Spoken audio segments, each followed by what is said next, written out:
Hello, everyone, and live from the Cornhusker State here in Kearney, Nebraska. We are ready for a GNAC Conference showdown as the brothers and sisters of the West, North Platte, takes on the Kearney High School Bearcats. Hello, I am your host, along with my partners, Robert Mishu and Brennan Roberts. I am Jeff Ekstrom, and we're excited to bring you some soccer action here on this wonderful Tuesday, April the 18th. First, let's get you the starters. First, we'll start with North Platte. First is a junior midfielder, number 2, Skylar Fisher. Then it is a junior forward, number 3, Sammy Mouch. A senior midfielder, number 4, Kaylin Kissinger. Then a senior defense, number 6, Tatiana Ditch. A junior wing, number 7, Kylie Elston. A sophomore wing, number 9, May Howe. A freshman defenseman, number 11, Rachel Hatch. A sophomore midfielder, number 15, Abby Hedgecock. A senior defenseman, number 17, Sydney Brinker. A junior defenseman, number 22, Caitlin Hansen. And in goal is a junior, number 29, Leslie Borges. Head coach is Zara Kaminsky, assisted by Brian Jenke and Andy Butler. Now for your Kearney High School Bearcats. First is a freshman defender, number 3, Avery Collison. Then a senior midfielder, number 4, Madeline Holden. Then a sophomore defender, number 5, Alexis Mishu. Then a freshman defender, number 6, Sydney Wheeler. A senior defender, number 7, Kelsey Clark. A sophomore defender, number 9, Jordan Coates. A senior forward, number 11, Rihanna Bennett. A sophomore midfielder, number 12, Hannah Hardy. A senior defenseman, number 19, Lauren Strubing. Then a senior forward, number 21, Jesse Vasquez. And in goal is a freshman, number 00, Reagan Heelan. The head coach is Tammy Anderson, assisted by Laren Rao, Talisha Crayson, and Whitney Brown. And those are your starters for the Kearney High School Bearcats and North Platte Bulldogs. So, Robert, as we look into this match today, or he's busy doing the scoreboard. So, North Platte is 5-5 coming into this one. Kearney is 7-5. Kearney coming off kind of a rough weekend at the Lincoln Southeast Invite, losing 3-0 to Lincoln Southeast and losing 5-0 to Elkhorn South. We'll take a quick break, come back here on the BSN pregame show.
Hello, everyone. Welcome back to the Bearcat Sports Network pregame show here in the girls' soccer match, North Platte and Kearney. So, Robert, as we look forward into this match, what are you most looking forward to here? You know, it's a pretty even matchup. I think looking for the Kearney Lady Bearcats to bounce back from a rough weekend. The Southeast tournament was hard on them physically and on the scoreboard. I expect them to come back. You know, I would say that the girls' rivals are more so North Platte than Grand Island is for the boys. Both games will be great tonight. We see each other every year, GNAC, foes as usual, but I think this one is a little more of a rivalry between the girls. So I think you'll see our girls come back and play hard. North Platte always plays hard. I think we'll have a really, really tight game tonight.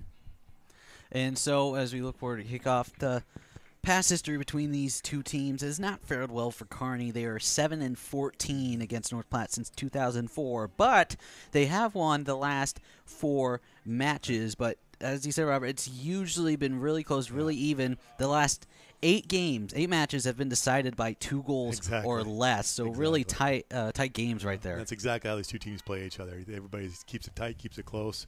The last 4 wins you're talking about here, it's just one of those where we had a cycle of really good junior and senior classes, and North Platte was was good, but not as good as they have been in the past. But before that, it was the exact opposite. So no matter who gets put out there for each team, it's always a close game. You never expect it to be more than 1, maybe a 2-goal differential at any time throughout the game. And so right away, Kearney tried to work it down in the offensive third, but it was knocked out. So North Platte, so what are you seeing right away with North Platte's formation? Pretty normal 4 in the back, right? Mm-hmm. And they'll keep that pretty flat. They won't do anything real strange with that. Looks like, well, they're kind of going in now. Almost a 4-4-2 with that bouncing in between. Oh, they got 3 strikers there. That one came up late there. So 4-3-3, which is becoming kind of a formation of choice for high school soccer now, boys and girls. Boys and girls. It is a change for Coach Anderson. For years, she ran the 4-4-2 because it's a very, very safe, conservative system, but she's broken out of that, and that's definitely, we've talked before, hopefully get some goals out of there. It is a little easier system to score out of. I do see she has Alexis Mission in the back. She's been bouncing back and forth between center back and up top as striker. She started in the back today, probably to counteract a little bit of North Platte speed. She's done that a few times this year. And here's Kelsey Clark. She's going to try to work it in the middle, but it's going to be backed into the corner. Kelsey Clark saves it. It's going to go still on the yellow line. She's going to try to centering pass, open net, but here's it's going to be like a handball. Yeah, handball on Vasquez there. Bounced up here in the hand inside the 6. So, Robert, when you mentioned teams have been transitioning from 4-4-2 to 4-3-3, 4-4-2 is more of a defensive formation. Yeah.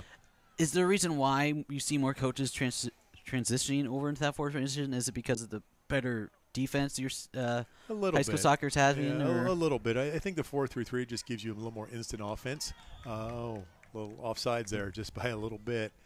And honestly, I think as players get club experience and coaches get more experience, you work with college coaches and other sorts of levels there, they start to become more comfortable breaking away from the 4-4-2. The 4-4-2 works just fine, and you'll see teams will fall back into it. Elkhorn this weekend on the boys' side played a 2-flat 4-4-2 with 2 flat lines, which is very unusual. But it does work out pretty well, especially if you can get the two of the midfielders pushing up with the 2 strikers there. They did fall back and switch some things around, though, as the game continued. It's just, if you can't – we've talked, it goes both ways. If you have goals, you can't win. If you don't score, you can't win. So you got to find that happy medium there. So I think you see 4-3-3 much more prevalent now with the 4-2-3-1. It just gives you more activity up top.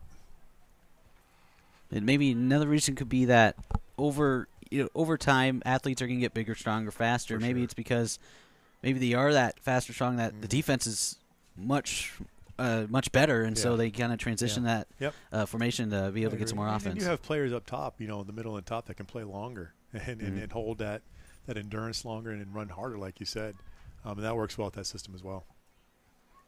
And so North Platte is on the attacking third right now for Kearney.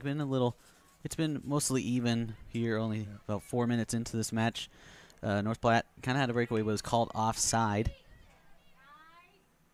One formation I haven't seen, Jeff, with the girls is the 3-5-2. We said the boys every once in a while. Elkhorn actually fell in that a little bit. Omaha South runs that all the time. It's a challenging system for your defense. You rely on those outside mids a lot. I'm sure somebody has seen it with the girls' high school team. I haven't seen it before. It requires a lot of your actually play with 3 center backs. That's really, really tough to find 3 quality center backs. And as you've seen professional college soccer, are they transitioning more into those more offensive set formations as well? You'll see the 3-back system in professional soccer all the time. But, of course, you're talking a different level of athlete there. You have 3 backs that can do that and midfielders that can go up and down, up and down, up and down and never tire. It's just a little rare in high school girls soccer. You'll see some of the more skilled technical teams in boys soccer do it. because they have 3 backs that are good on the ball, both physically and technically. And then 5 midfielders that can sustain that and come back and play that extra defensive role. The space is still on the outside. When Alcorn ran that this weekend against our boys team, the space on the outside, we exploited that space. So it's still, there's still some issues with that system, So I don't expect we'll see it here today at all on the girls or boys side. It's a bit of a risky system defensively. As North Platte still in the attacking third of the zone, Kearney really haven't gotten their offense here early in this one, as North Platte is taking on the offensive. It's been shoved here in the corner. Sydney Wheeler is there, and it's off Bulldog, so Kearney will have the throw-in. Something else we're looking for Kearney to do is to connect some passes today. I think the last 3 or 4 games they've struggled. They've had some possession. They've had a little bit of a push, but they're having trouble getting the ball upfield through other players. You can kick it downfield, but then you don't have that possession with it. You got to connect 2 or 3 passes to the midfield, and then you can get some purposeful possession. Well, here's a chance. A shot is saved there by Heelan, so an early shot on net for the Bulldogs.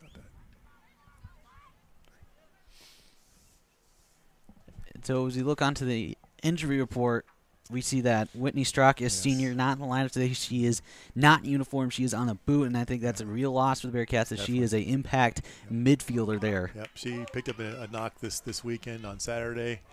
Clearly still with her, like you said, in the boot. Tough in a couple ways. It's tough because of senior night here. The last regular season home game for the Bearcats tonight, both boys and girls. So you hate to miss anybody, a senior on senior night, but also it really hurts the Bearcats in the midfield. That's a huge loss for them, and it'll be hard for them to find somebody who can replace her. It probably, Coach Anderson probably rotate 2 or 3 people there, I'd imagine. Here's a shot that goes off the post out front, but Strubing's going to get it out of play, and it looks like it's going to be a corner. So early opportunities here for North Platte. That was a really good shot from distance there, right along the ground, and unfortunately went off the post and not inside that post. So here's a corner coming for North Platte. First corner of the game. And here it is. Kind of a short corner. It's going to be backed out. It's going to be Bennett. She had the run there, but Trout did a nice job of staying with her runner. Was able to knock the ball out. Now Kearney's in a little bit of a transition. As it's Lexi Levine, the freshman forward. As a turnover pass into a Bulldog, but here's Alexis Minshew who steps up. As we noticed too, Alexis Minshew again, she's really been very good for the Bearcats offensively. We noticed that she's been moved back into the defenseman spot instead of forward. It's Coach Anderson's conservative nature. I mean, she definitely believes, and I think we've mentioned it here on this broadcast a few games, that she wants to be sure her defense is as sound as possible. And not a lot of foot speed back there without Alexis. It does hurt you up top, though. I mean, you can see we were talking about earlier connecting some passes. Right now we haven't been able to connect any passes from the midfield to the 3 up top. So you take away from one and you give it to another one. You got to make that decision. I would suspect that if we would give up a goal, the Bearcats, you'll see her go up top. But until then, I think you'll see her at the center back the entire game. There's a nice ball through there. As that was Levine who had the chance, but it's going to be cleared back out.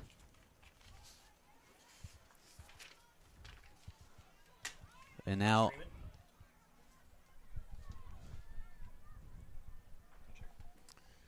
the last ball there, I'd love to see Minshew play it back to the keeper and have the keeper clear that instead of just dumping outside a couple yards. Worked out in their favor. That's okay. End up with a goal kick there, which is a good result. But a little tap back the keeper, then it's a big kick out. Works just fine. You got to do that in practice a couple times first, though. You don't want to do that first time in the game. So Avery Collison to kick it away. She tries to get to ring line. And it's Wheeler who just kicks it out. Now North Platte again on the attack. Kearney has had some promising transitions, but haven't been able to really get established there in their for sure offensive zone. Yeah, North Platte leaves their target striker pretty high. Even when they have that possession in the midfield, she stays right on top of the 2 center backs. So she's looking for a ball through right there. The center backs have to pay attention to her. As coach tries to get it downfield to Levine, but it's cleared back out where Minshew is there. Gets to Trout. Good. You want definitely your center back to target that midfielder checking back, but then she needs to make that next pass. Well, I think we'll come back to that a lot tonight because that's what the Bearcats are struggling with, is connecting 2 or 3 passes there. And I bet Coach Anderson has emphasized this. The Bearcats can't really take North Platte. They got to take them seriously. They are a good team. They may be 500, but yet again, when you're playing in a conference like the GNAC, it's a really good conference this year. There are not many bad games in the GNAC. As we look on their schedule, their only losses came to Lincoln Southeast, Norfolk, Columbus, Hastings, and Columbus again. So all those losses come into very good quality teams. Exactly. Especially that Southeast. There's a nice ball through there. As Ashley Ringline on a breakaway. She comes in. She shoots, and it's going to go wide. Looks like it just went off the wrong side of the foot. Yeah, got past behind the defenders there, and a nice ball up there. You know, it's easy to make the call from up here. I think when you've got that room, you go right at the keeper. Make the keeper make a decision. Don't bail the keeper out by taking a shot from so far away. Angle your run right to that keeper with the ball. The keeper freezes. You get the whole go open. The keeper comes out. You got a chip over. You got a pass over to Levine coming down the left side. I prefer to have that keeper have to make a decision there. Don't make it for them. And now the Bearcats trying to get something offensively done as Carrie Strubing is out there, as she just recently checked in.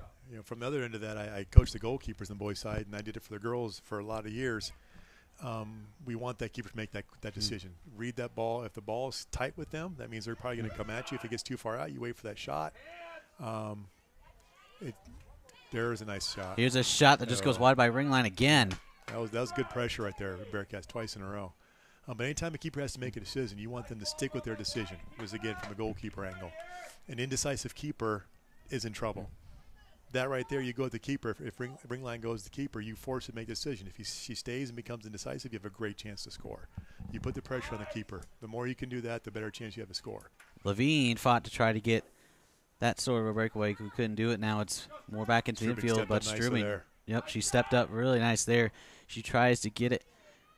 Try to center it out to Trout here. She's going to take a shot. Gets it to Levine, but it's poked back out where Trout is there once again.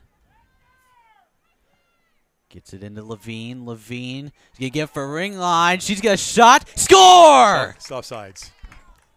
Unfortunately. But I have to take that back because it's offside.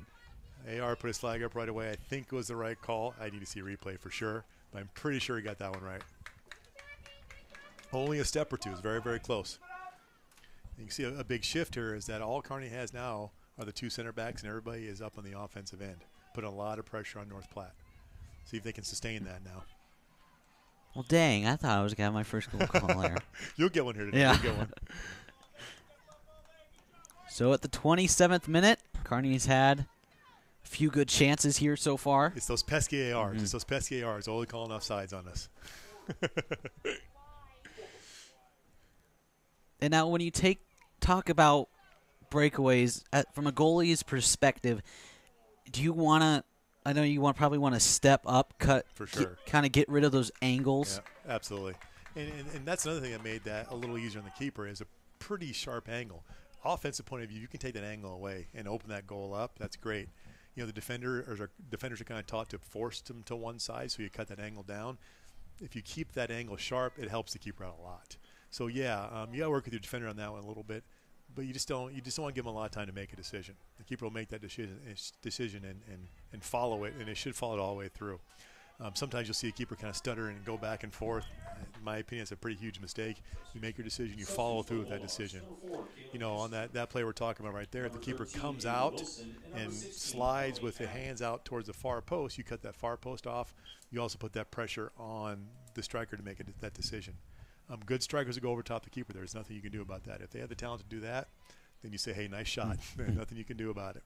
But a lot of times you will put the pressure on the shooter, and they'll kind of freeze themselves and make a poor decision. Now here's a chance for Platte.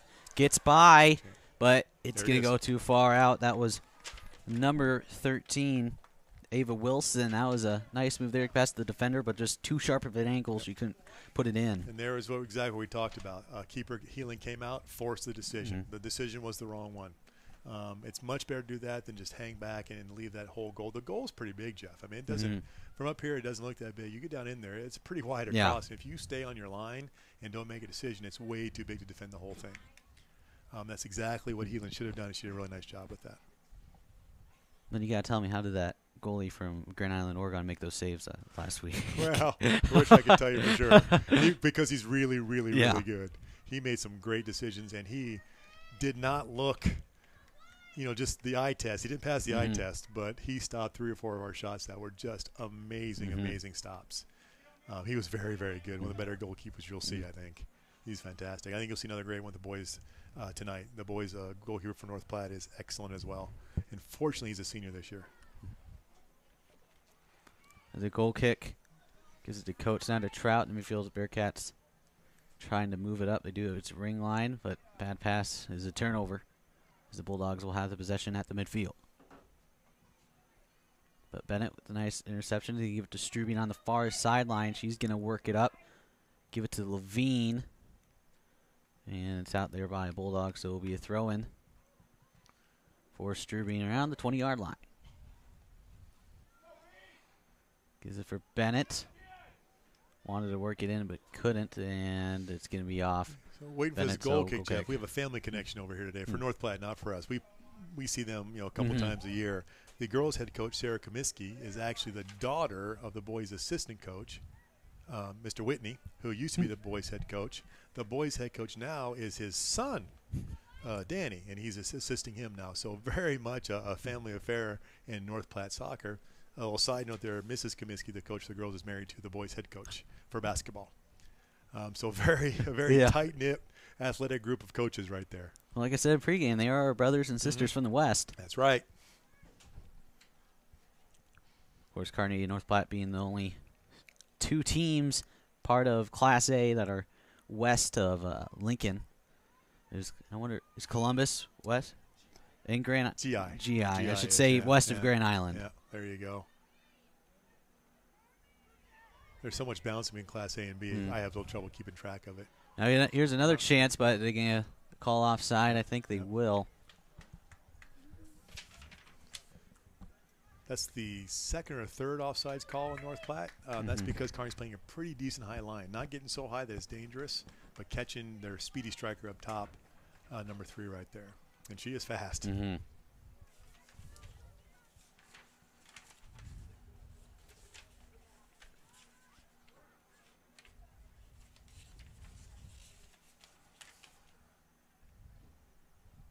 And that number 3, Mouch, she is the leading goal scorer for the Bulldogs. She has 6 goals on the year through 10 games. So she's going to be that impact forward. North Platte will deploy for their offensive attack. As she tries to get into Trout, but it's broken up, and it's going to be back into Bearcats' defensive zone.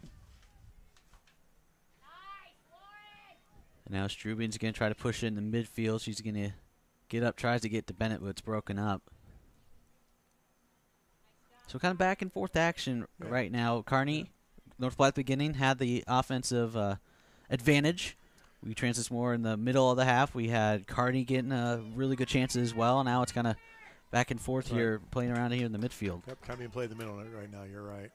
One thing that Kearney's doing nice, and I hope they can maintain it, is the center backs are doing a nice job of adding some depth. What I mean by that is they're not standing right even with each other. Now, they are right now in the free kick, of course, but you'll see one time Collison will go up and Mishu will fall back behind a little bit, and then they just switch that around. One is always going to be on 3. One's going to be really close to her all the time, which is great so long as they have that depth. If they get even with each other, then there's some trouble. You get the balls, and the runners can go right between them. You want to try to avoid that as much as possible. As the shot goes wide for North Platte. That was number 4, Kaylin Kissinger.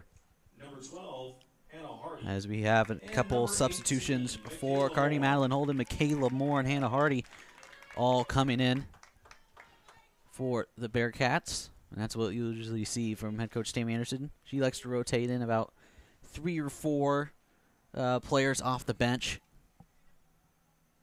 Again, one of them being Whitney Straka usually starts. She is out today with a, looks like kind of a foot and ankle injury.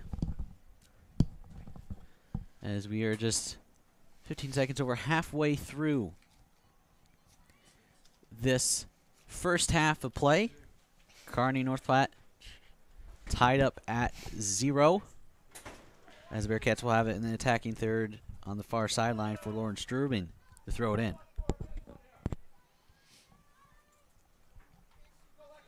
Couldn't ask for a better day for soccer. Around 70. Not much of a breeze, just a light breeze. How unusual is that right there? No wind in Nebraska. As Moore tries to center it, gets it to Levine, but the goaltender for North Platte, that is Leslie Borges, is there. Really nice cross and a chance created for Levine right there. He's got a little bit too far away from her. As Borges moves it down to the midfield where Hardy tries to get to Coates, but it's intercepted there by Kaylee Hanneborg. As he tries to get it in, but there is Heelan to scoop it up. Part of Coach Anderson's a little bit of adjustment. You have Coates playing a much more clearly defined defensive mid-role as opposed to on the back four like she usually is. That's to make up for Straka's injury for sure. That's usually kind of her spot right there. As here comes Lexi Levine on. Ring line there is in the middle. Maybe try to look for her on across. Now she says it more, and it's going to be intercepted by Bulldog, and it's going to be cleared out.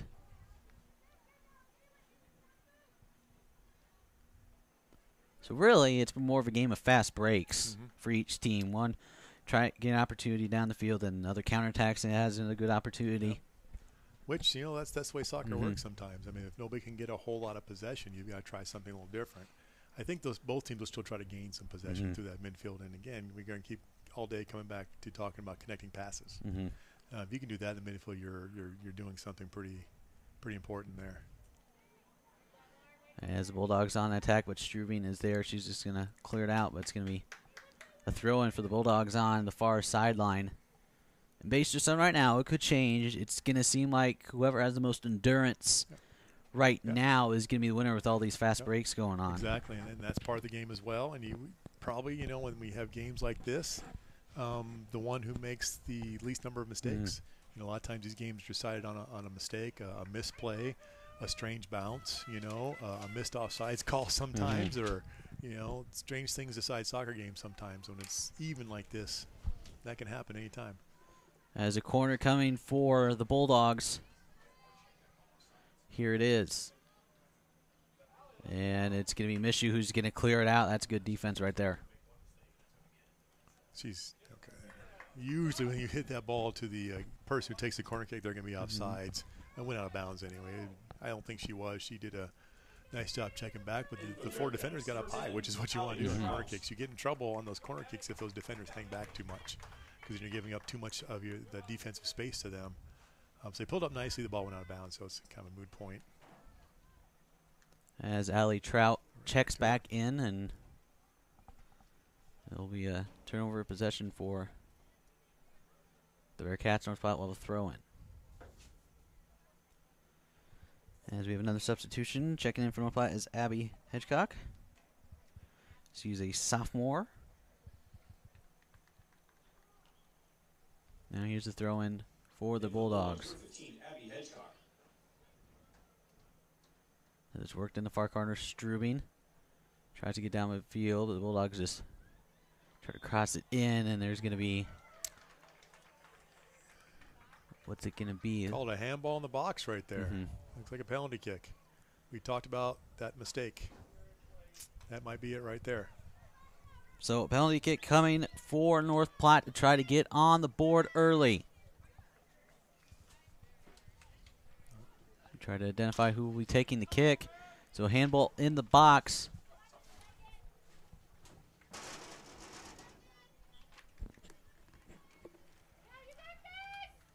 Looks like that's number 3, Sammy Mouch. The leading goal scorer. Save, Heelan! There you go. That's what you want to have when, I'm not saying it's a questionable call. I couldn't tell if it was in the box or not, but the keeper, Heelan, comes up with a big save. Anytime a keeper can save on a penalty kick in the run of play of the game, gives your team a huge lift. And it looks like they're going to get a foul here on Levine. The kick was taken nicely. You're right. The kick was taken nicely, had good power behind it, but way too close to the keeper. Didn't make her stretch out or anything. So a really solid save, and exactly what the Bearcats needed there on that handball call. So Reagan Heelan keeps this game knotted at 0 apiece, as we have 15 minutes left in this first half. Really been an even game. Both teams having good opportunities to score.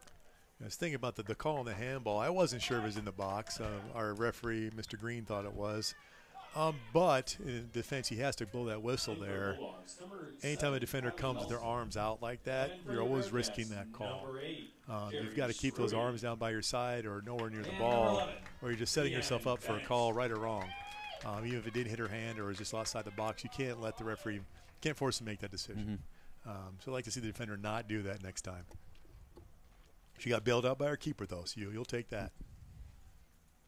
Something else that does, and we don't want to talk the shootout word because it's way too early for that, but that gets into the North Platte shooters' heads as well. Missing one during the game. If it would happen to go to shootout later on today, I guarantee they'll be thinking about that, especially the shooter that hit that one right there. And she's the leading goal scorer, so of course you're going to know if there goes shootout, she's going to shoot again. Absolutely she is, yeah, definitely. As we Heelan. Yeah, the taking of penalty kicks is such a mental part of the game, psychologically for the shooters.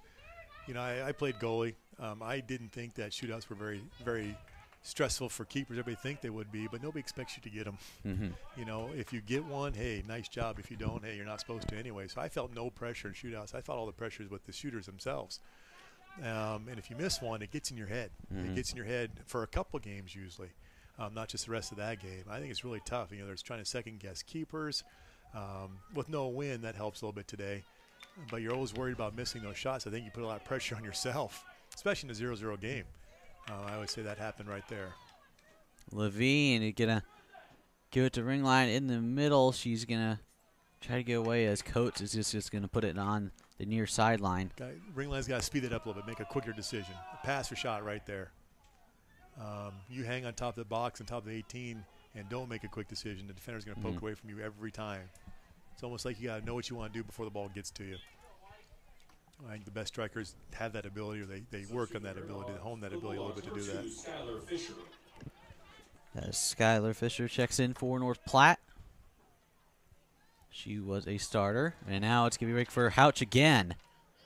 Here she comes. She makes a cut inside. Here's a shot. Save Heelan again. Oh, nice save again. Heelan's kind of on fire today. She's reading the shots really, really nicely. Again, going to her right. I think that's the second time that Houch has tried to go to the left corner, and Heelan has been there. You know, and not just making the save there, but doing a nice job of pushing out the side so there's no possibility a rebound's going to get poked in right at her. That's something you coach goalies is to push it out, get that hand out straight, angled up high a little bit, and push it straight out. And no chance for a rebound there. Had there even been a North Platte player there, it would have gone too far wide. That's absolutely what you're supposed to be doing. So Heelan kind of bailing right now she Kearney is. out. Yeah. Right now she's absolutely doing that. But here's ring line. Here's a chance. She's going to try to get in for Levine, but it's broken apart nicely. So it'll be a throw in here on the near sideline. There again, she had the defender on her hip and shoulder there. Angle towards the keeper there. Angle towards the keeper and make somebody make a decision. As Wheeler's going to throw it in for Coates, as Trout's going to get it in the corner. Levine running for it, and it's going to be out of play, so goal kick coming from North Platte.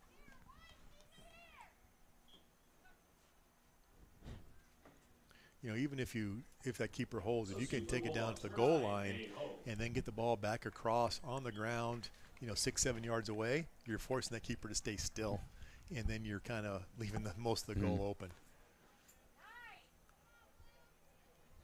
This ring line trying to get it in again in the corner, but broken up by North Platte defender. That right there, Jeff, you saw one of my least favorite plays in soccer. I do not like when any player, but particularly a striker, will step on the ball and run past it. You almost always lose it. So hopefully she can turn with that ball and then see what she has for a drop if that happens again.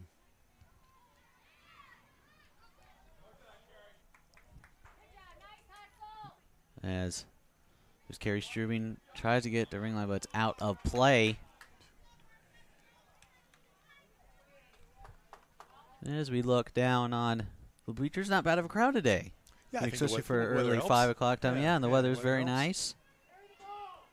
Yeah, senior night. I recognize the seniors are both boys and girls in between games tonight. I think it brings a few extra people out. See a lot of younger people in our audience today. I think parents are more willing to bring the little ones out when it's nice weather like this. It's a mistake by the North Platte defender. As coach tries to get shot away, it's blocked, and it's going to be cleared away by the Bulldogs. A little cleaner touch by coach there. She probably gets a good shot off. The North Platte defender let it get a little too far away from her body. Hannah Hardy checks back in for Carrie Strubing. As Wheeler throws it in for Levine, but she's kind of double teamed, and it's going to be out again by North Platte. As we have 9 minutes to go here in this first half. 0-0. North Platte has had 2 really good chances to get on the board, but Reagan Heelan, the goaltender for Kearney, bailing them out. As North Platte tries to push it up, as they're going to try to get Hausch there on the far sideline using her speed. She takes a shot, and it's going to go wide. She's quick. She is quick. Fortunately, Collison was right there with her.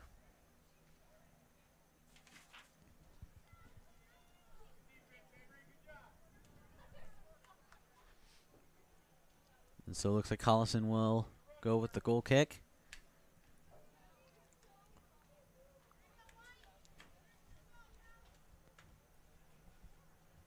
And she'll get it to the near sideline. Coates breaks up and just gets out of play. So throw in for North Platte. A couple more substitutions come in. Michaela Moore for Kearney. And number 4, Kaylin, or excuse me, yes, number 4, Kaylin Kissinger for North Platte.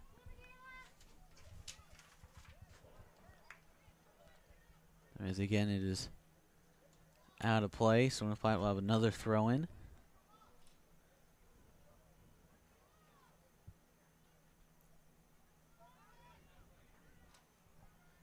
As North Platte will just kick it out, so goal kick coming for the Bearcats. Goal kick here. You know, 7 minutes left. It's kind of gone as we thought. You got those 2 great chances for North Platte. Kearney put a little pressure on there. Didn't really get much directed to the net, but overall, still pretty even. Yeah, North Platte should have the lead. I mean, with a penalty kick like that, you've got to put that in. You've got to finish. But 2 really good saves by Heelan has kept them off the board, and Kearney's still tied up with them.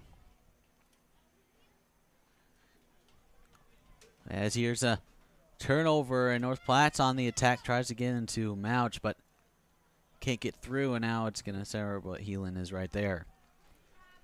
So it'll be interesting to see what head coach Jamie Anderson will try to make adjustments to, because head coach for North Platte, Sarah Kaminsky, I don't think for North Platte you shouldn't change much. You're getting good opportunities. But Kearney, I don't know if you want to make some defensive adjustments. Or it's like, I think North Platte has had more offensive opportunities than Kearney has. So we'll be able to see if she shifts up the back 4 or moves Mishu up from offense possibly. It'll be interesting to see as Levine is on the attack here on the near side, or Bennett, excuse me. I think you're right. I don't think North Platte will make many adjustments. I'll be a little surprised if this stays 0-0 if Coach Anderson moves Mishu up. I think she'll keep her right where she's at. Both Mishu and Collison did a good job of bracketing the North Platte target forward, who is dangerous. I mean, you give her some space, she's going to take off on you. Mouch will. So you got to keep her contained. Putting a slower center back there might hurt that. As Vasquez tries to look for a cross for more, and it just goes wide. It's good. That was a good pass. That was a good offense opportunity right there. Absolutely. If you can't go through the middle, you go outside and in. That's the second or third time Kearney has got the ball at the outside and passed it in and created an opportunity. That's a tough one to take one time. If she, I wasn't really looking how much space she had. If she could have settled that and then take a quick shot, that's tough. That's a lot to ask, I think. As Madeline Holden checks in for Allie Trout.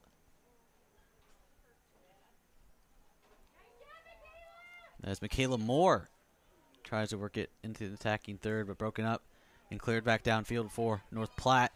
Moore's had a nice little start. She just come in here.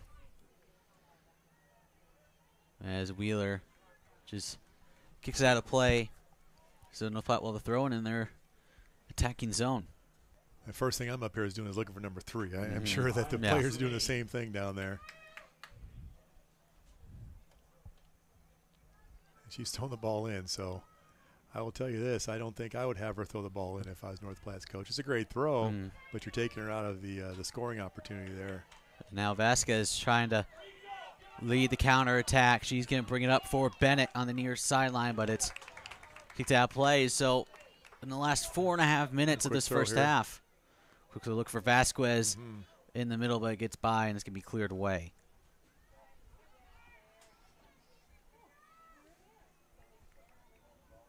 Elizabeth Collison for Strubing on the far sideline. She's going to play it up. Holden is in the area, but it's cleared back away again.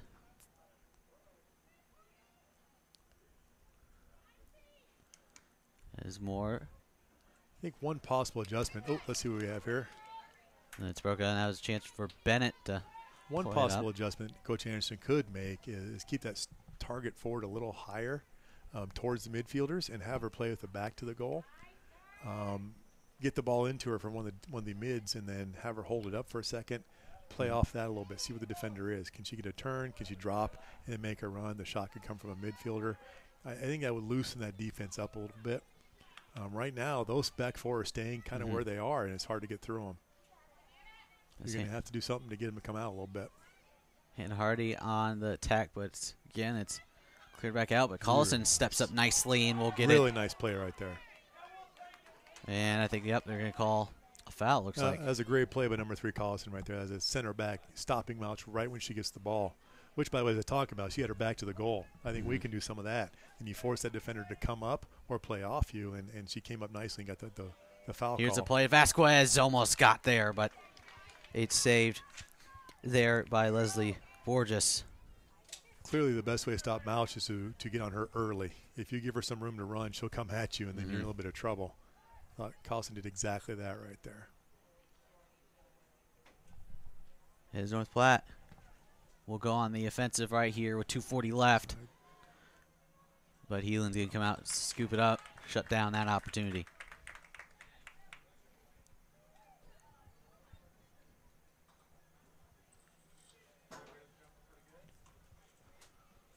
Heelan looking for Bennett and Vasquez.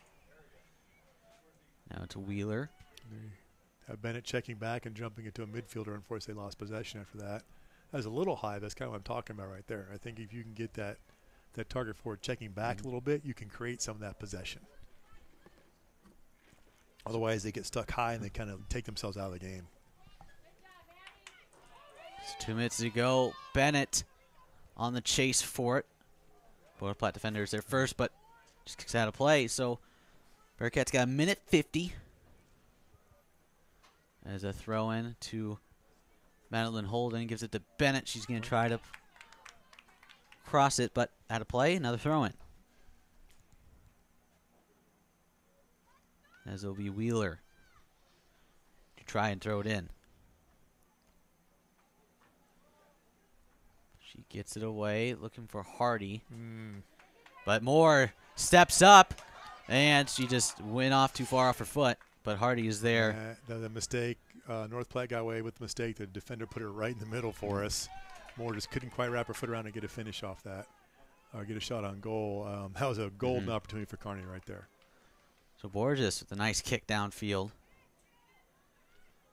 1 minute remaining. 1 minute. As we Mouch to play it. The nice header by Collison there that coach needs to check back harder for. That's her responsibility right there. The defender did what they're supposed to do, got the head of the ball, won the ball, but she's a little slow getting back and lost it right away. So now Madeline Holden's going to play it up for Vasquez on the run, and can't get there in time. And Grass, she gets that. And Grass, she gets that. So 30 seconds to go. Number 16, Emily Addy.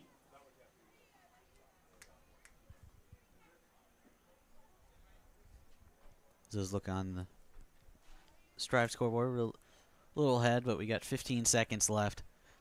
As I think North Platte will just hold on to it. Looking to push the field, but out of play, and that should do it for the half. 2 and 1, and that is it for the first half. We are still tied at 0 apiece. Kearney and North Platte in a GNAC showdown, tied at halftime. We'll take a break, come back with the halftime report of senior night here on the Bearcat Sports Network.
Welcome back to Kearney as we're about to kick off the second half. We are tied at 0-0.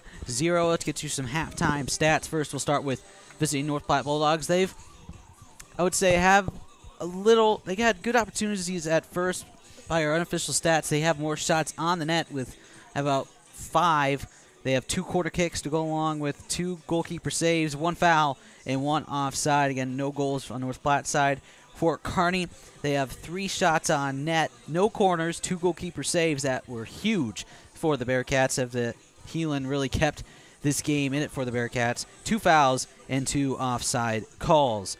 And so, Robert, when we get out here, what are you looking for Coach Anderson, adjustment-wise? What are you looking for her to do? Trying to find a way to keep the ball in the midfield and create a quality chance. I think as far as just overall chances go, pretty even. Yeah, North Platte had the 2 better chances for sure. We had a pressure on their net, just couldn't get a clean shot off. I think you look for a little more possession in the midfield, use the outsides, and just emphasize those strikers. That ball's coming on the ground. See if you can turn and get your foot into that shot right there, and not give the ball away in the midfield like that. Yeah. And still keep track of 3. You can't lose her at all. If you let Mausch free up top, she's going to punish you. So I guarantee that was part of the halftime speech. As Kearney's going to take the offensive early on, it's going to try to look for Levine, but it's going to be Borges to come out and play it. And scoop it up to shut the attacking down. Defender did a nice job of shielding Levine right there. Letting the keeper come out and get it. As Borges trying to work it in the midfield where Mishu will just play it ahead looking for Wheeler. And if you're North Platte, I wouldn't think you're making many adjustments. No. You've had the better share of the scoring chances. Just need a little, just have not felt Heelan's really stepped up and done well. It's just the ball hasn't gone their way. Yeah, for sure. I would imagine Coach Commissioner talked about finishing this one. I think she probably feels they should have the lead, and she's not wrong. 2 golden opportunities to score that Heelan held out of the net nicely. But probably some confidence there of creating those chances, and just make sure you're finishing down the corner instead of where she can reach it on a pretty simple dive. I mean, both were good saves, but not real hard dives to her right-hand side. As you mentioned before, making those saves mentally affects the shooter, but also can probably mentally get a better mindset for the team the goalkeeper plays on, because it gives them gives Kearney the realization that they have a really good goaltender to bail them out if they have make a mistake. Absolutely. So it allows them possibly to attack more than they usually might do. Yeah. You don't want to give up too much, but I think for sure, right there, you don't want to miss that ball right there. But she kind of bails the keeper out a little bit by taking that long-distance shot. You did have the striker Mal coming on the back post, but she wasn't going to get that one as fast as she is. Probably, one thing that North Platte could do a little better, I imagine they talked about this at half, was make a little better decision on the ball when they're in their offensive third, our defensive third. Maybe a little quick to shoot there. I think that was definitely a case of that. As Heelan kicks away now, it's going to be battled for here around the 30-yard line, as it's again turned over by the Bearcats as North Platte tries to establish something in their attacking third. I think teams sometimes get in the mindset that they can get shots away from distance, so they should take them. And we struggled with that on Saturday. Our first game on Saturday, Christian Dakin had a laser from 30 yards. It was a gorgeous shot. But then the rest of that game, the next game, we started shooting from distance, 30, 35 yards, and it just wasn't effective. Sometimes you get a close one that almost goes in or does go in like that. You keep doing it, and it's not always the best soccer. North Platte, fortunately, doesn't have a goal yet, unfortunately for them. But I think they sensed that, too. We can score from distance because we had one that almost got in from a fair, 18, 20 yards. You notice a lot of the other shots have come from 18 or 20 yards. Variety is the spice of life here, and I think it works in soccer too. If you do the same thing all the time, you become too predictable.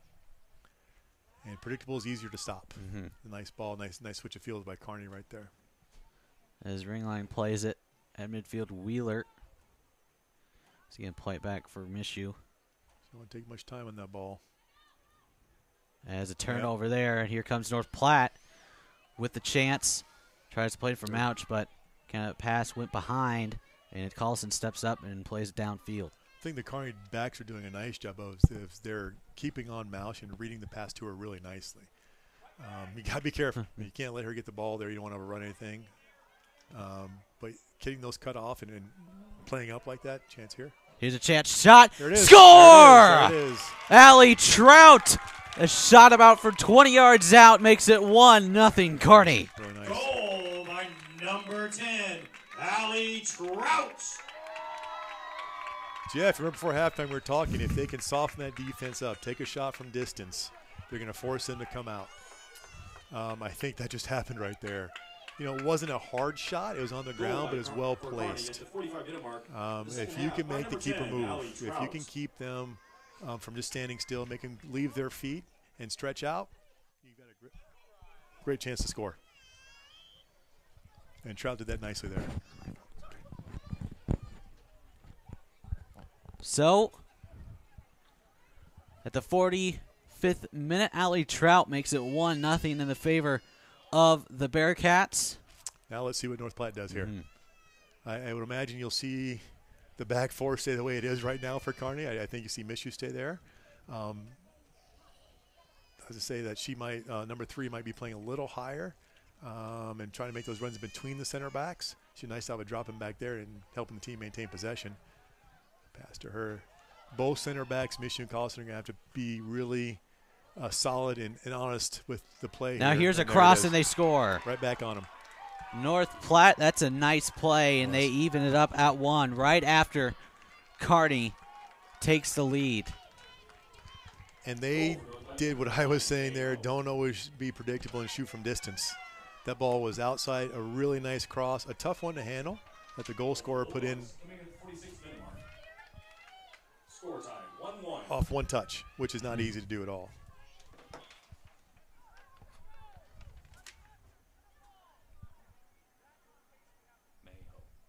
So Mayho gets it on the board for North Platte to make it 1-1. For all the talk we've done about Mausch, she was not involved in that play. She was there, but the ball passed her up, and she really wasn't making a run at it. And the backside, my Howe did a nice job of the backside and was able to get her left leg and foot up and touch it in. No chance for Heelan on that one. And so a half of no goals. We have 2 goals, 1 for each team in a matter of 2 minutes. So 1-1. And it looks like I've had an offside or a foul there, but Bearcats will have the free kick. Looks like Collison.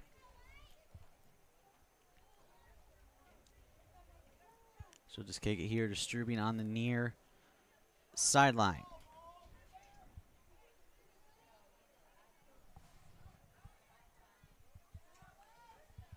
As Strubing steps up, keeps it. No, it will not stay in play, it looks like. So nice little bit of ball work and spacing by Kearney there. Just that last little pass a little too wide from Trout out to Straka. Nope, not Straka. Strubing. as is played up, out of play, Kearney will have the possession. And right before North Platte scored that goal, I was going to mention that maybe mentally that really shut them down, considering they thought they should have the lead and they get scored on and they're trailing, but they come back nicely and score at 1-1. You're right. It sure could have, but it didn't. You know, and if it goes on much longer, then I think that's exactly what happens. But that quick answer is what you're always looking for as a team or a coach, to come back right away and not get down on yourself. So throw-in coming for North Platte.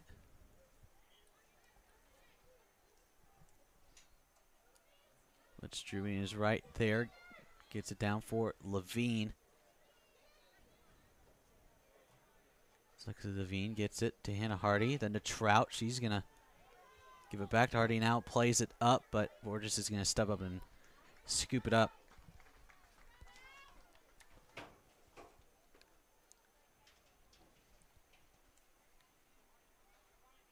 Down Strubing's going to play it ahead with a header.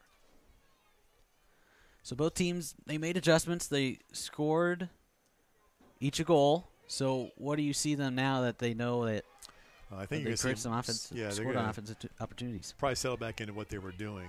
I mean, you got to take a chance to score, but you also take a chance when you get one up, you know. I thought the adjustments were good by both teams. Well, I think you keep attacking that way, maybe you can get another one here. As Mausch is on the run again with Collison. Speed. But Collison sticking with her. That's nice defense right there. Good job.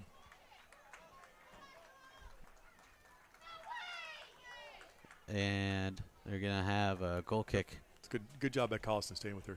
Mausch is not easy to stay with, but you have to. I mean, if you don't, you're setting yourself up for disaster. I'm going to imagine that both Mausch and Mishu are going to sleep pretty well tonight. Yeah. With all the running they're doing to keep them up with Mausch and there's some other fast players on there for North Platte. I mean, if we're just going strictly speed, they're faster than us, than the Bearcats, which in soccer makes a huge difference. If anybody out there watched Man United and Chelsea this weekend, Man United was faster than Chelsea on Sunday, and they ended up winning 2-0. That's not always going to work out that way. There are other things that have to happen, but speed in soccer, it can make a difference. It's not the be-all and end-all by any means. You have to have other things in place, but if you're faster, you have an advantage.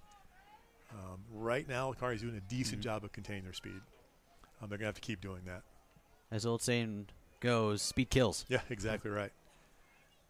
And almost always your offensive players are faster than the other team defenders. I think North Platte's got some speed defenders as well, and Mausch is very dangerous.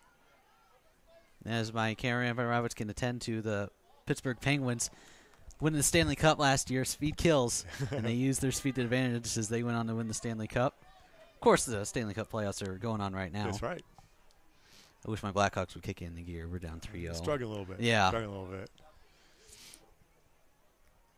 Wheeler to throw it in. She'll get it to ring line on the far sideline.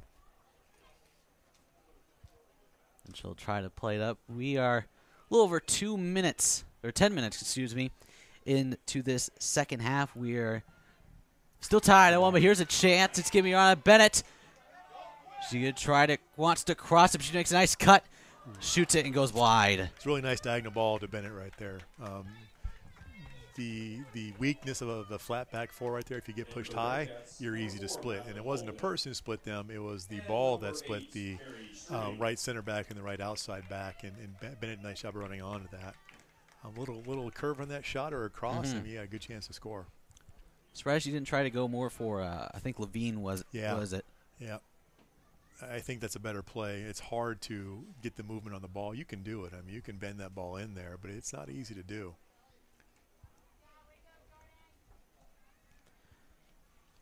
As Vasquez plays it in for Levine, broken up, and it's going to be cleared here on the opposite side of the field. But right there, on the last little bit there, I'd like to see Levine make that run straight out towards the flag, and it's a straight ball from Vasquez, much easier pass, and then Vasquez can cut inside, or the other striker can make a looping run in there. You want diagonal balls to straight runners and straight balls to diagonal runners. As Bennett plays it in the corner. Now back out for Strubing, but it's back out now. It's going to be Wheeler. She's going to step up, plays it in for Levine. Nice check back of Levine right there. She's keep doing that. Gets it to Vasquez now. She's going to try to play it in deep, but it's cleared back out again. But Wheeler gets it to Vasquez on the far sideline. A little collision there, but Vasquez brings it in, and she tries to cross it over, but it's blocked, and it's going to be cleared away by the Bulldogs. But Collison, or excuse me, that was Mishu who tried to play it up. And on spot, we'll just clear it to the other side of the playing field where Mishu is there. I said it earlier in the first half, the two center backs have to keep doing that. They have to jump on that ball, coming that long ball played out by North Platte, because they're trying to target Mausch there, and you can't let her behind you. If one of those center backs steps up and stops it there, you don't even need a clean touch. That was an average touch by Mishu there, but it stopped the play, stopped her run, and they were able to gain a little bit of possession there from that. If you let her run, you're in trouble. You can't let that happen. Couple more substitutions. Hitchcock and ring line checking in for North Platte and Kearney. As it's play. The North Platte's attacking third. Is she waiting for it to go out of play? It finally does. So Wheeler will throw it in. 27 minutes left here in this second half. We are knotted at 1 apiece. It was Allie Trout at the 45th minute, scoring the goal for Kearney, taking 1-0 lead. Then it was number 9, May Howe, at the 46th minute to tie it back up. Now the Bearcats here attacking nice ring lines, going to bring it in. She takes a shot, but a save there. She's a nice touch of getting around her defender there. Again, I like to see that ball go across the goal on the ground there. It's a tough shot to make from there. It can happen. But she got it up in the goalkeeper's eyes. Those are easy saves. A ball on the ground going across makes it much more difficult for the keeper. Strubing will play it. She's going to kick it downfield and out of play. Look for Bennett. But a couple more substitutions coming in for North Platte. This is Ava Wilson and Emily Addy, each coming in for the Bulldogs. Ava Wilson and number 16, Emily Addy. And as we look ahead onto each team schedule, North Platte, after this, will go to Lincoln East, travel to North Star, then play host to Norfolk and Scottsbluff to finish out the season. So they got some quality teams to finish out their year. Yeah, for sure. I mean, anytime you play those guys, anything can happen. Boys side as well. I mean, we play the same schedule. I think North Platte does as well. North Star is a good team, a top 10 team. Lincoln East is always there in the top 10 and competing for hosting a district. Columbus, both sides, boys and girls, very, very good. Just like Kearney High, we both have tough weeks coming. And the other big match tonight on the boys' side, besides Kearney and North Platte, come on later, is Lincoln North Star and Omaha South. Of course, Omaha South, the defending state champions. Coming off a tough loss, too. I'm going to imagine they're coming out ready to beat a really, really good North Star team. Omaha South dropped a 4-1 decision to Ralston this weekend, which is very unusual. But Ralston has now the state's leading goal scorer, so not a complete surprise. I think that it's obviously going to be a good game no matter what, but having South lose that game this week, and I think that they're going to come ready to go. Coach Moss will get them ready for sure. And for Kearney, after this one, they will travel and play at Columbus, and then travel to North Star, Lincoln East, and finish the year at Hastings. So that's a tough schedule as well. North Star, of course, they're good. Lincoln East is a quality team, and Hastings is the GNAC Conference champion. So both teams have a fairly difficult schedule to finish out the year. Yeah, the boys will add. We have one more game after Hastings. We'll play Millard West. That Thursday after Hastings. The girls don't play Millard West. They play Holdridge. That was here a couple nights ago. So we have one more tough opponent after that.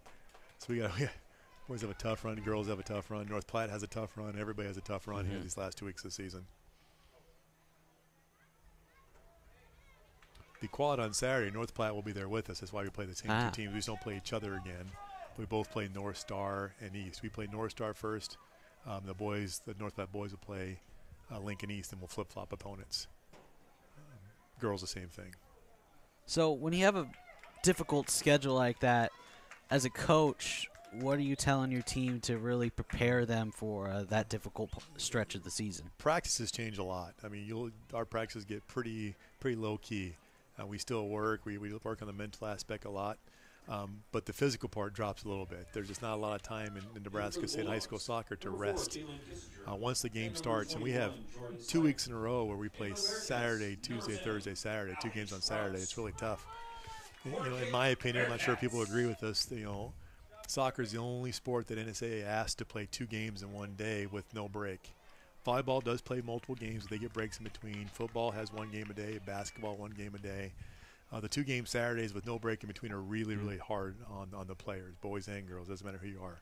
Mentally hard on the coaches, but not physically hard on us as far as the playing goes.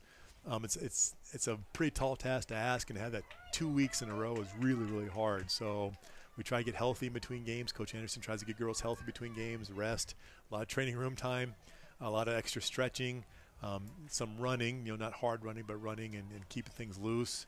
And trying to work on things that happened last game that you can improve for the next game. There's not a lot of time.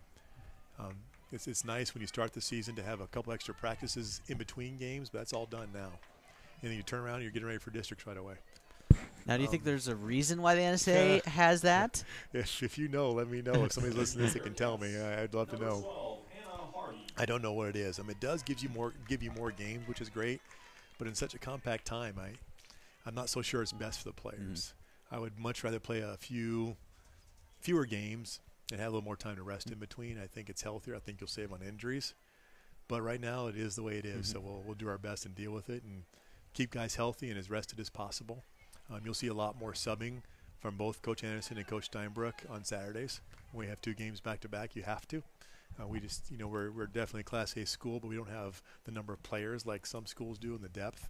So we have to do a lot of subbing to maintain 160 minutes of soccer, really, really close together. Really with nothing but, unless you go to shootout, no break. The parents are great. They bring food out to us. Yeah. They have little snack bags and sandwiches, pretty light in between games. So they're very understanding and very helpful with that on both boys and girls sides. But a lot of water, a lot of rest, a lot of stretching. Because I know in club sports, basketball and baseball are very popular. They have tournaments that you play 2-3 games a day, and in NSAA they don't do that. So right.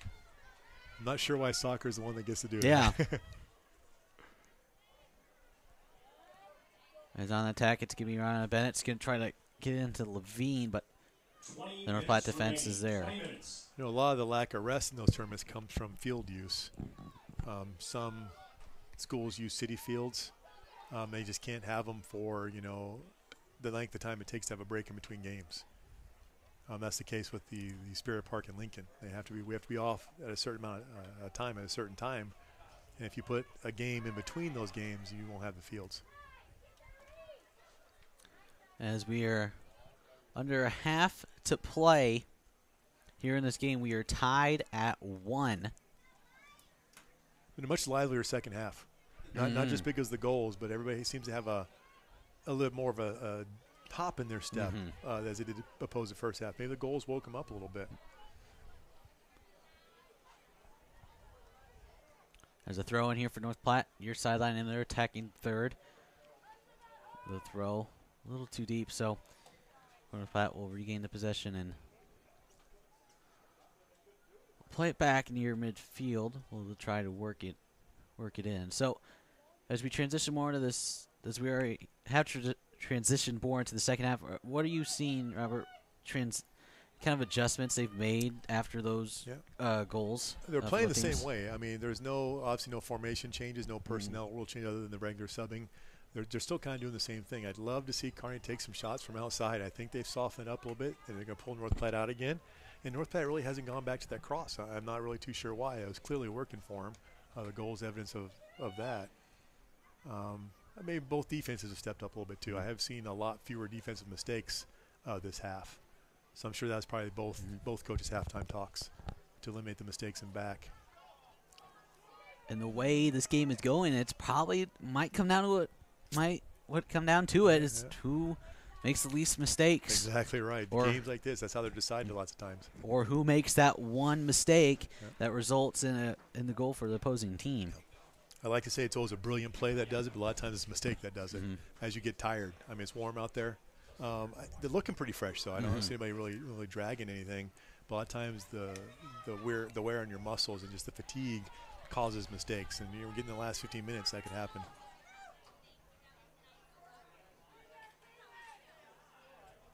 As North Platte's in their attacking zone, it's going to be hit by Strubing. And so a throw-in coming for the Bulldogs as we have multiple substitutions. 4 subs, yeah. And you see the North Platte coach thinks aware of that. She's trying to keep her team a little fresh here. With 4 subs at once is quite a big number.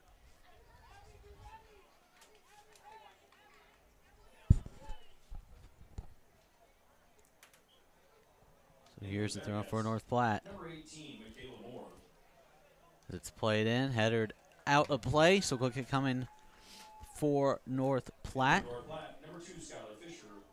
And as we get deeper into this second half, I've noticed that Kearney's done a very good job of containing Mausch for North Platte. She hasn't really had those fast break opportunities that she had earlier in the first half. Absolutely. And I think that goes credit to both center backs. They've done a really nice job with her.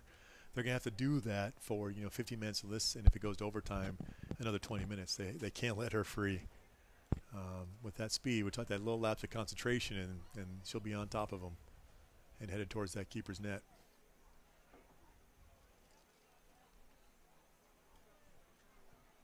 Now as we play it in the midfield, Bearcats on the attack, but North Platte breaks it up at the battle for here in the midfield as it's looks like that was Levine who tried to play it as Wheeler hits it off a Bulldog. Throw in coming with 16 minutes left. Saw Coach step up in the defensive mid again. I think she needs to keep doing that. I think we said it first half. If she can keep doing that and win that possession there and get the ball to an offensive mid or out to the corner, I think that Kearney can build something there. You don't want her playing back too much. She's got the back four behind her. I mean, those two center backs are playing nice and pushing up nicely. I think you can afford to let Coach go a little higher. As it's out of play, so throw in for Kearney. And of course, following this one, there'll be a short 15-20 minute break. Then the boys will face each other in a top GNAC showdown. North Platte was the number 2 seed at the GNAC tournament, while Kearney was the 4 seed. Of course, the Bearcats winning that tournament, beating Columbus in the final in a shootout. Columbus beat North Platte in the GNAC semis, but North Platte came back, in fact, a week later and beat Columbus. Right. As soon as you try to start figuring this stuff out, it gets crazier and crazier. I would never thought that would happen. Columbus has taken a couple lumps recently, and North Platte is kind of going up. Grand Island had a couple lumps the first couple weeks season. Now they've turned their corner a little bit and just lost a shootout to Creighton Prep, one of the best teams in the state, if not the best team in the state. Played them really, really close. It's just hard to figure out. Score watching is very difficult in Nebraska high school soccer. If you don't see it happen, you're not exactly sure what happened. And there's some film that's exchanged for sure. But just watching the scores pop up on Neb Preps can be very frustrating.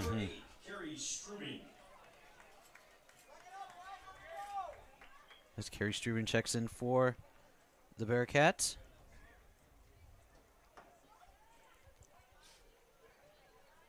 The Bearcats trying to get something going offensively. Allie Trout, who has the only goal for Kearney, is more plays it, but Trout makes it nice. Couple moves, gets it back to Struben. She'll try to play it in. It goes right back to her off a Bulldog. As Trout tries to play it, but it's broken up there. Kearney's trying to go through the middle there, and you saw about 5 Bulldogs all in the middle. When they play the defense that way, they're going to have to go to the outside and try to work it back in. As here's Coates tries to get into more. We'll clear back. In the middle now.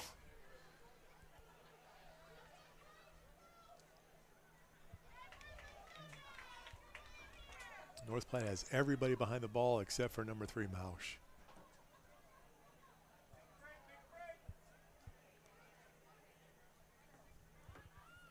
Now Ringline tries to go with the cross to Levine, but it's broken up by North Platte. And it's going to be cleared back out for Mausch, but Mishu is going to play up a handball. Handball North Platte right there. It's kind of unlucky. He's bounced up here in the hand. 12:45 left in this one. Tied at 1. Collison. Free kick. Ringline. Whoa. With a shot that went high and wide. That deserved an O. That was a volley. That was, and the ball, just a turnaround and shot. That's kind of an unusual volley. Usually have to come from the side. That was really nice. As we have a score update, the big one, Omaha South and Lincoln North Star tied at 0 apiece in the 20th minute.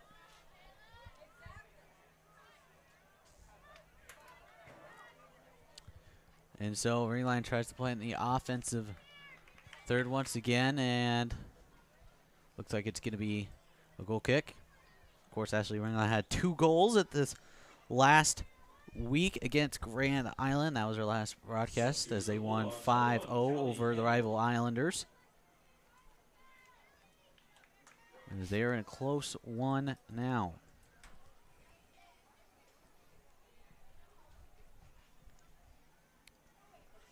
As it's nice to be treated to a close girls match, as the last couple haven't been, as they faced off against Grand Island and Holdridge, beat them handedly. But here's a turnover. Here comes North Platte. That's going to be off Collison and out of play. Getting really good spacing by Kearney's back line right there. They're going to have to stay true to that. A little mistake there, and then it's going to open up for North Platte. Nice defense there by Carrie Strubing. She's going to try to play it ahead for more, but North Platte defender is there. And it's going to be, no, they're going to call it off a Bearcat. Throw in. Strubing breaks it up, but Bulldogs will just play it in for Mausch. But good defense there by Mishu, who will just clear it the other way, looking for. Really thought she was going to play that across the ground there, and I think it would have been intercepted. It's a nice job of getting it up and out a little bit there, and to the center over there. As the Bulldogs will just throw in. kick out of play, so throw in coming for the Bearcats. With 10:20 left in this second half. If we are still tied at 1 at the end of this half, we will go to a 10-minute overtime session. If we're still tied after that, we'll go to another 10-minute overtime session, and if not that, a shootout. Yep. The extra 20 minutes, always fun. I like how Nebraska does not have a golden goal situation. You'll play, if it goes overtime, you play 20 minutes no matter what. And sometimes both teams can score in that 20 minutes. I mean, anything can happen. We were up in Norfolk a couple weeks ago. We both scored in overtime. There's 2-2 at the end of regulation for the boys' game.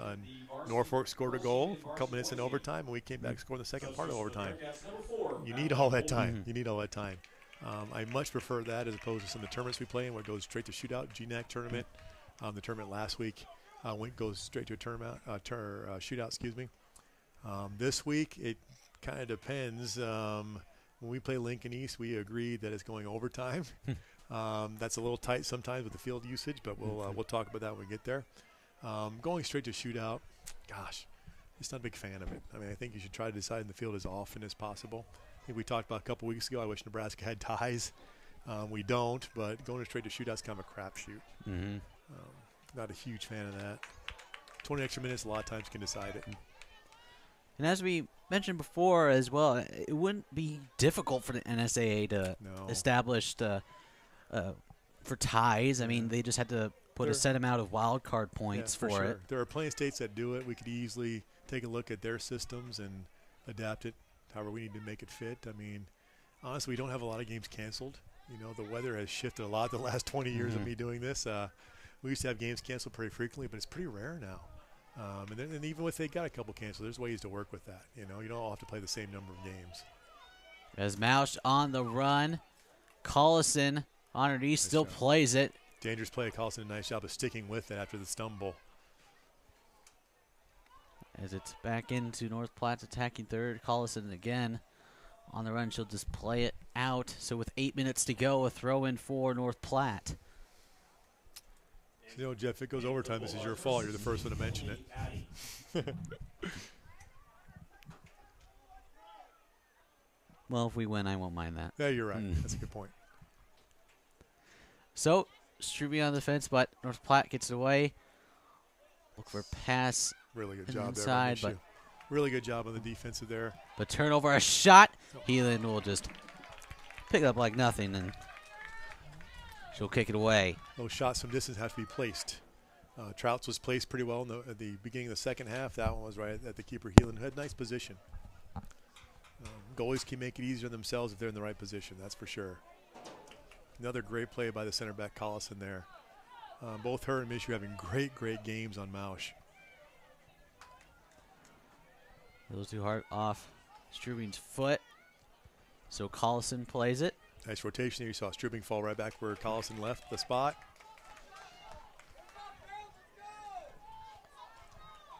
The fans getting a little anxious, I think. They want something to happen to prevent overtime, it looks like, or sounds like. And it's a pretty good crowd It is. as you look on hand. It's filled in nicely.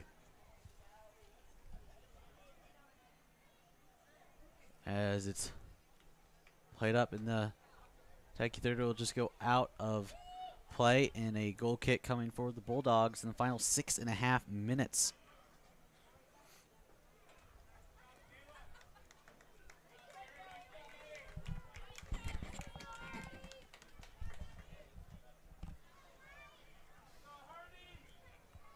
As Borges.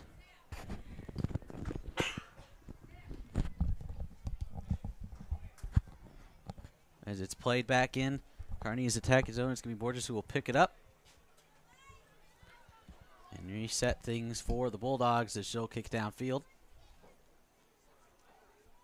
As Wheeler steps up and will get it to Bennett on the far sideline as it's played in the midfield. So, if you're Coach Anderson or Coach Kaminsky, do you want to play for overtime at this point, or do you want to try to get something going more offensively? Here's a chance for a Mouch, but they could get the offside called. Definitely offsides, no doubt about it. Really accurate, quick call by the AR there. She was about 2 steps offsides. Not a tough one there. It's all philosophy, you know. If one of these teams is way stronger than the other one, I say, yeah, absolutely the weaker one wants to play for overtime. But they're pretty evenly matched. I think if you can get it done in regulation before shootout, you try to get it done before a shootout. A weaker team can beat you if it goes to a shootout. You know, it's a strategy for teams that are struggling a little bit or they're clearly not as good. That's not the case today, though. So I think both teams like this getting done in 5 minutes. A late goal would do it by either side. As Levine works it, she's going to take a shot. That's it. It's score! Now, Lexi Levine with 4:40 left. We said you can wrap that around your foot and get that bend on. That's exactly what she did there. She got it up in the air. The air takes it a little bit. It moves better when it's off the ground like that. Curve right into the far post. Impossible for the keeper to stop. I'm not sure what kind of angle you had on that, but I think you had the same angle we had. That was a nice bend into the top part of the goal right there. That's a pretty looking shot. That's a pretty looking shot. So with 4.5 minutes to go, Kearney, now a 75th minute goal, takes a 2-1 lead. Now you've got to push. If you're North Platte, you've got to push everything up top. You can't hang back. You already have Mausch up there. The other 2 strikers did a nice job, one with a goal. If you're Kearney, you can't pull everybody back, but you got to be a little careful here. You got to be conservative. You keep your back 4 back for sure. You probably hang your defensive mid back a little bit, but they've got to be able to play forward. If they get conservative and just hang back and let North Platte come at them, that can cause trouble. So you hang back, but the ball comes, you push forward. You have to have a player pushing forward and stop that ball. There have been many a lead lost in the last 5 minutes. You play too conservative. If North Platte has any subs, you'll see them here. It looks like they probably have out there who they want to have out there. Their speed. You won't see Mausch come out. As there is Mausch, she's going to. Exactly right there. You've got to keep playing forward like that. That was a really nice play again by a center back. Collison and Mishu have had fantastic games today. As it's played deep into the attacking zone for Kearney, but out of play by the Bearcats. So they got 3:20 till the promised land as they lead it 2-1. We're getting really close for Kearney to do what we like to call the one touch away. The last 5 minutes when you have a lead, you don't mess with it back. You kick it away. It's a little ugly, but it also helps you win. So I'm perfectly okay with that. Hit corner flags right there. Go take right there instead of bringing it out like that. Okay, back to Strubing is good. Just have Strubing or one of the outside backs pass it to the flag. And just go that flag and shield it. Stop right in the corner, shield it, keep the defender on your back. You can kill 10, 15, 20 seconds. Right now it's all about seconds too. More seconds you can kill, the better. You got to throw it in. You can't waste time here, but throw it to the corner right here. Okay? Don't want your striker working it back out. That's for sure. Let's get back. Collison will just Kick it back in deep into their attacking zone with 2.5 minutes left. That's where soccer gets a little nerve-wracking right here. When you've got the lead and there's just a couple minutes left. Almost as nervous as playing FIFA when you have a late lead in an online game. Yeah, on FIFA you can lay on the ground. I mean, Nebraska referees, I think, do a great job of not letting that happen. It can ruin a soccer game. There she is at the flag. That's good. Nope, went out before that. You can give it a throw in. You know, in professional soccer, sometimes there are time-wasting tactics that are really effective, unfortunately. Nebraska referees do a great job stopping the clock on subs. Player goes down, getting that clock stopped very, very quickly, giving the team all the advantage they can have to get a goal back. As now, here's a chance for Platte, but Collison with a nice clearing, but now it's going to be put back into the zone where Mauch, and it's going to be offside. And the AR has to wait until she plays the ball till she's in the play, and he did that. Brings it back for the free kick, and Kearney should be in no hurry to take this kick here. Place it. Have somebody kick it as far as they can. So minute 15. As Collison sends a strike down. As Moore tries to play it. She does, but I think that's a win for Kearney. Absolutely. Nevertheless. Absolutely. You'll take that every last minute of every game you have a lead in. Now, no rush in the throw-in. Okay. I still think you have a runner to the flag and try to kill that clock a little bit out there. Have her shield it. Get this ball in. As is, here's a shot that goes up and wide. I'd like to have a little better shot, but it's going to just take more time off the clock there. Probably the last chance for North Platte as they have 30 seconds to go. Borges is hammer it down the way, but Wheeler steps up. There you go. That's that one touch we're talking about right there. Okay. It's not pretty, but it's extremely effective when you're killing the clock. You get a touch here. Let's get this outside. That's a mistake. And now Mauch with 10 seconds. And she's going to try to cross it now. She gets it across, but it's too far. And I think that's going to do it. Last shot attempt and out of play. Good finish. And Kearney with a 75th minute goal by Lexi Levine wins it for the Bearcats as they pull out a gritty 2-1 victory over North Platte. The Bulldogs moved to 5-6 on the season while the Bearcats improved to 8-5. Good exciting game. So we'll take a quick break, then have the post-game show, then get prepared for the boys' game. I'd like to thank Robert Mishu for joining me today as my color man. Loved it. Thanks for having me. As he will go down and coach the boys' game. Coming up in about 15-20 minutes, we'll take a quick break and then be back for the boys' game. You're watching live here on the Bearcat Sports Network.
We welcome you back here to Kearney for the post-game show of the girls' soccer game as the Lady Bearcats pulled out a 2-1 victory over the North Platte Bulldogs 2-1. Let's get you some post-game stats. First, we'll start with the Bulldogs of North Platte. First, they had 7 shots on net with 2 corner kicks, 2 goalkeeper saves, 1 foul, and 3 offside calls. That came during the later side of the game when they're trying to make that last push to get a game-tying goal. The only goal for them came at the hands, as I get my rosters set up here, came at the hands of number 9, May Howe, at the 46th minute was the only goal. That was, in fact, a minute after the Bearcats scored the game leading goal.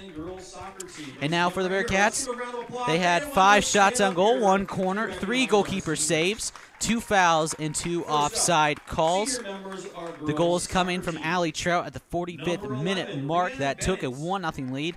May Howe then scored a minute later to make it 1-1. And then in the 75th minute, Lexi Levine with a shot on the left hash mark at about the 10-yard line. Beat goaltender Burgess to her left and made it 2-1, and that would be the game-winning goal. Bearcats win it 2-1. It is senior night here in Kearney, as we show it here on the seniors just below here, as they're being recognized for their hard work and dedication to the Kearney High School soccer program. We will, and now in between the boys' game, we'll take a quick break, come back for a pregame show. Just like to thank cameraman Brennan Roberts, my cameraman Robert, miss you. I am Jeff Ekstrom. Stick with us as we have the boys' game coming up. You're watching live here on the Bearcat Sports Network.